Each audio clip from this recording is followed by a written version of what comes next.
The deep, frozen ocean. Minecraft's most inhospitable biome. Stark, sheer cliffs of ice. No land in sight. No trees for wood. Barely any food unless you're a polar bear. Why would anyone settle here? Who would build here? What kind of a fool would want to build something here? The kind of fool who'd build a giant castle in the middle of a cherry grove? I had to take a break from deep slate mining, and I suddenly had an amazing idea. Running out of time, I knew I had to stop what I was doing and start working on this new idea. What better way to procrastinate an insanely massive build project than by starting another insanely massive build project? I like finding beauty in unexpected places, and the deep frozen ocean fits that description very well. We're starting on a new build right here, and it's going to make Castle Miranda look like a Tinker Toy set. You guys know what Tinker Toys are, right? They're these small wooden... Anyway, if we're going to build here, we will definitely need a safe base of operations. No one would last very long in this barren wasteland without proper shelter. Now, for the rusted tower, I built the outpost, and for Miranda, I built the caretaker's cottage. For this build, we'll need an appropriate staging area where we can store all our building materials, and one that fits nicely with the theme of the build, and that works well in the biome we're in. I have everything ready for that build right now. I just have to set up shop and get to work. This is going to be so much fun to build. I wish you could be here with me to enjoy it. But hey, I guess you are. Let's get into it right now. Oh, it's going to be good. It's going to be sweet, dude. It's going to be so sweet. I love this. Just for the record, I just want to let everyone know I really enjoy doing this.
Welcome back. I hope you enjoyed those clips of building our supply ship.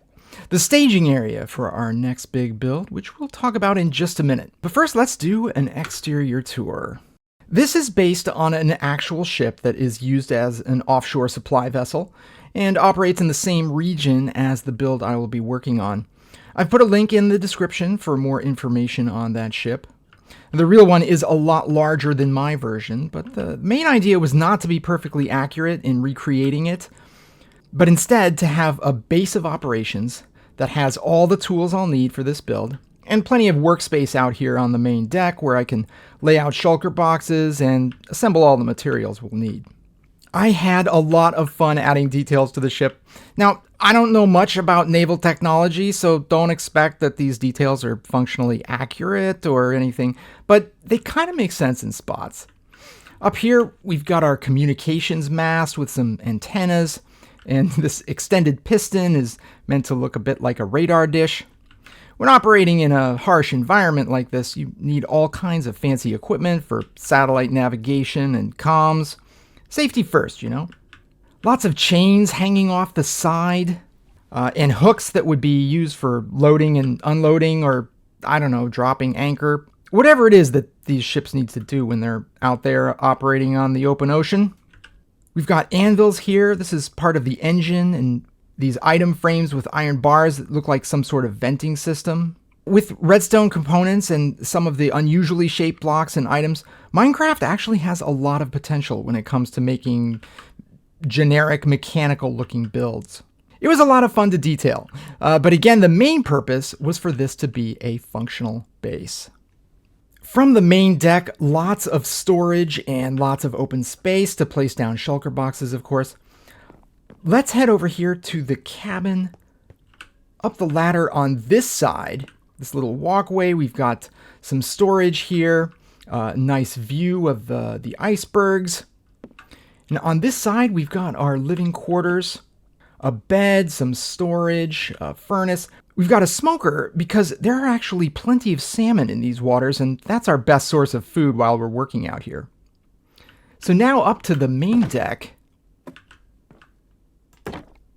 Up here, we've got some levers and dials and other gizmos we'd need to pilot the ship.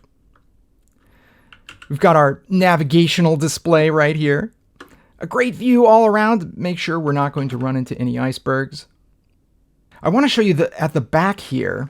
So this looks like maybe it's an outboard motor or something. I don't know. But it actually serves a very important purpose, especially for the build I'm building.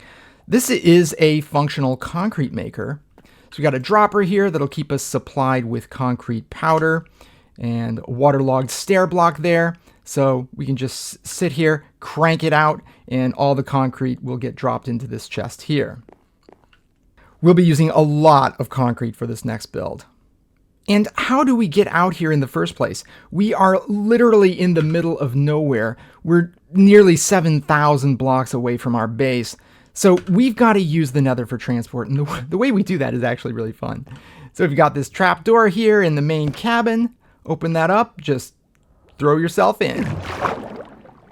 There's a magma block pulling us straight down.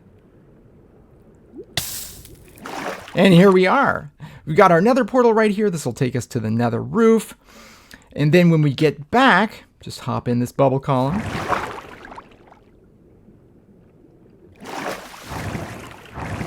And then right up this ladder. And there we go. We're back. Okay, now that we're all set up with our staging area, it's time to turn our attention to the big build. Not many places look like the Arctic Circle in Minecraft, but this area, deep frozen ocean, is pretty close to it. In addition to water and icebergs, the Arctic Circle also has a lot of natural resources, specifically oil and natural gas. And the machines that are used to extract those resources in this extremely harsh environment are just fascinating pieces of technology. What we're going to be building here is the Draugen Offshore Platform. The Draugen is an oil and gas extraction platform in the Norwegian Sea, about 150 kilometers northwest of Trondheim. But before going further, I need to make an important statement. This topic may be uncomfortable to many of you, and believe me, I'm very sensitive to this and want to explain myself fully. Look, I hate our civilization's dependence on fossil fuels and the impact that it's having on both the environment and the world's political system. In building this, I am in no way glorifying fossil fuels or otherwise endorsing their use, but I realize that I may be making people uncomfortable in my choice of build. But let's get real for a minute. What is the most common thing that most people, myself included, build in Minecraft? Castles. And castles are one of the most exploitative structures in world history. And yet, we can still appreciate them for their beauty and their historical significance. When you see a castle, whether in Minecraft or real life, you don't see the injustice and the exploitation that was used to build it. And in building one, you're not justifying that exploitation or excusing the beliefs of those who did build it. I chose the Draugen Offshore Platform for 3 reasons. First, It's an absolutely monumentally amazing piece of machinery. It is far outside my comfort zone as a Minecraft builder. It will challenge me in countless ways, and it will be an absolute joy to experiment with the bizarre block combinations, unique shapes, the crazy hyper-industrial mechanical details that will make this build unlike anything I've ever tried before. Second, the Draugen is operated by Okea, a Norwegian energy company. No relation to the Swedish furniture company. Okea has a well-respected reputation for its commitment to both safety and sustainability. This is not your typical environmentally careless, hyper-capitalist oil company. They're very aware of the dangers and harms of their work and are using very innovative technology to do it safely and sustainably. And finally, Norway is one of the most democratic countries in the world. If we're going to be dependent on fossil fuels for the near future, we might as well support its development by democracies instead of dictators, oligarchs, and tyrannical petrostates. Again, I respect that this choice of subject matter may make people uncomfortable. It is impossible to separate art from politics. One's choice of art or subject matter for art is inherently a political statement.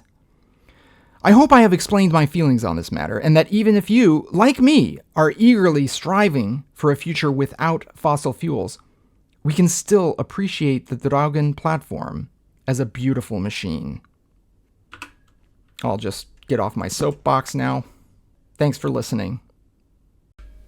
Back up here in the workshop, we had to come back to our base to start gathering the materials that we'll need. We need a lot of glow lichen, and I showed you how terrible it is to do this manually. Let's make a new pair of shears, and yeah, this is the manual way of doing it. Grab our bone meal, hit it up, and then hit that. And again, that's going to take, a very, very, very long time. So we're going to improve this with a proper glow lichen farm. And I've already set up the farm down in the industrial district. We just need to outfit our shears with some decent enchantments. So that means taking a visit to our trading hall here.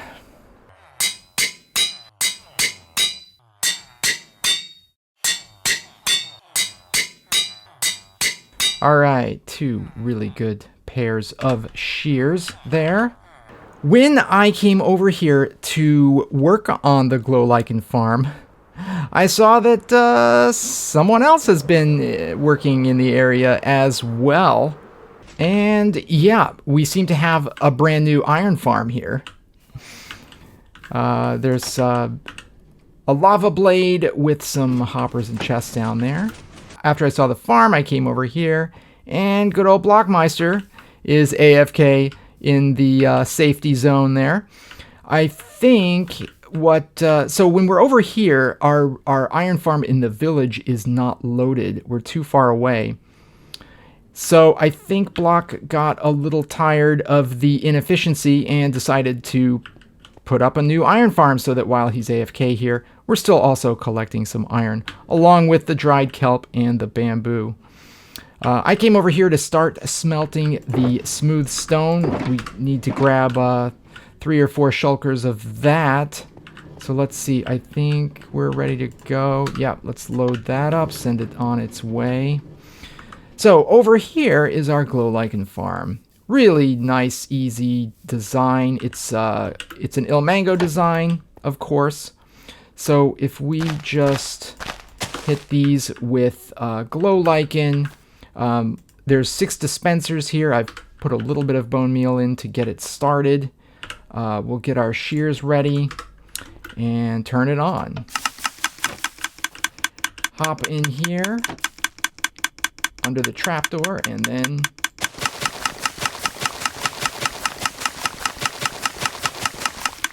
make sure your inventory is pretty clear, because you will rack up the glow lichen. I think we're already done with that.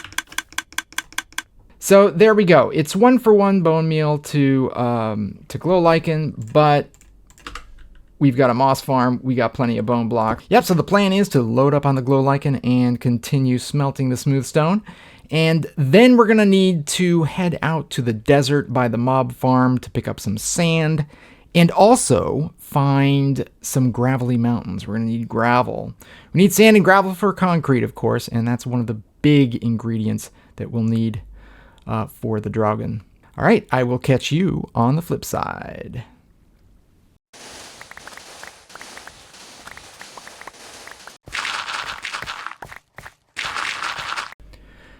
Back on site in the Norwegian Sea, ready to get to work on the Draugen platform. So what that means is a lot of stone. A lot of smooth stone. And we've got some regular stone. Some deep slate walls here. A little bit of andesite and calcite. What else we got? So also concrete. So we're going to use some white concrete. Lots of white concrete, in fact.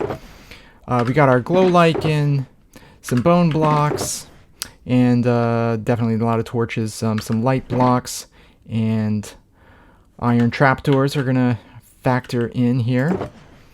Light gray concrete, and here's another assortment of some varied and colorful blocks that we will be placing.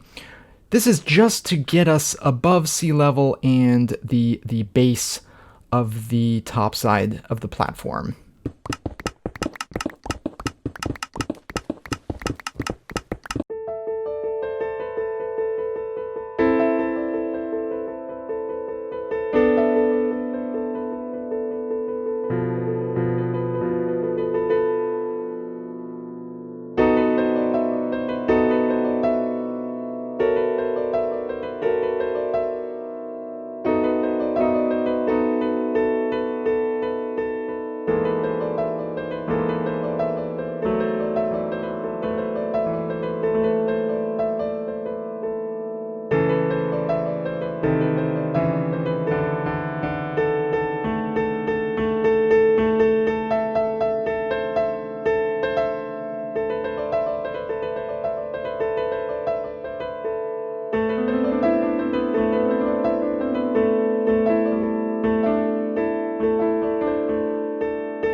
With the help of our concrete maker, the base of the top side of the platform is now done.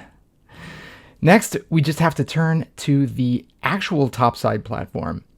But first, let's talk a little bit about this structure, how it's made, and what it looks like in real life, not just Minecraft.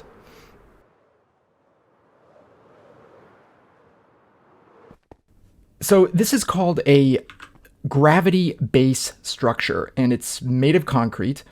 The actual Draugen platform is in 250 meters of water, and this is a monotower design, which means that there's a single column of concrete that extends all the way from the sea floor. Now, we don't have 250 meters of water to work with here, and we're going to focus on what's visible above the waterline. Now, the Norwegian Sea is a very harsh environment. There are powerful waves and winds, and the actual structure has these spots where it's been kind of eroded, or I guess it's not really eroded, but it's been weathered. It's been severely weathered. So I've tried to imitate that with patches of white concrete and calcite in there. And where the water and the waves meet the structure, it's a lot darker. So I've added some darker blocks down towards the water line. Okay, so next we need to build the actual platform that this is going to sit on top of the tower. The actual Draugen, the dimensions are 79 meters long and 59 meters wide. And the entire topside platform weighs about 18,500 tons. Just an absolutely massive structure. The platform itself can support up to 150 people. There's a lot of great information on the construction and history in the Norwegian Industrial Heritage website. I've put a link to that in the description.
I am a bit speechless. The base of the top side of the Draugen platform is now all done. Mostly done. Not quite 100% done. There are still going to be a few sections that jut out from the main platform. We also have to figure out the lighting. I used a little glow lichen around the edges, but I think we need to beef it up a little bit. It just looks a little bit too dark. We do have some sea lanterns on the platform itself, and that illuminates just a little bit. But I want the tower to be lit up a little bit more than that. It absolutely a massive build. I'm so glad I was able to get this done today. Let me show you the view from up here, the platform.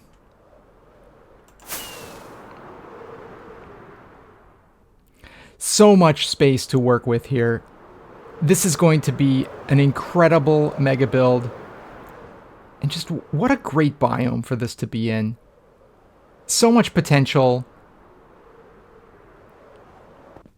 I'm really going to have so much fun with this. The dimensions of the topside platform here, I've built it at a somewhat larger scale than real life. It's 125 blocks long by 56 blocks wide. So that's 7,000 blocks of space that we have to work with in here. That gives us a very industrial look, and this kind of grid pattern that, from you're not really going to be seeing this once we have the rest of the platform built. I wanted this to be somewhat accurate in that you would have a grid of concrete and metal structures holding this in place. Underneath here, we have some supports. The red concrete is like the supports for the main platform. The beams, the walls there, the deep slate walls are extra beams providing some more support. Of course, we have an absolute mob farm down here. Not my main priority, but we're definitely going to have to fix that up at some point. And of course, the platform completely dwarfs our supply ship over there. I am so glad I was able to get this built. I'm really excited to continue building this. We're going to have so much fun. And now I'm torn. Because I've got two amazing mega builds. We've got Castle Miranda in the Cherry Grove biome, and now we've got the Okea Draugen, the offshore platform in the Norwegian Sea out here in our deep frozen ocean biome. Absolutely massive mega builds, super exciting, totally different too. So we've got this neo-Gothic castle style, and then we've got this hyper-industrial mechanical offshore platform to build. So lots of variety in building style coming up. Please stay tuned for more. It's going to be so much fun. I want you to come along with me on this ride. Thanks for watching. I am the Talent. Today we made history, and tomorrow we're going to make magic.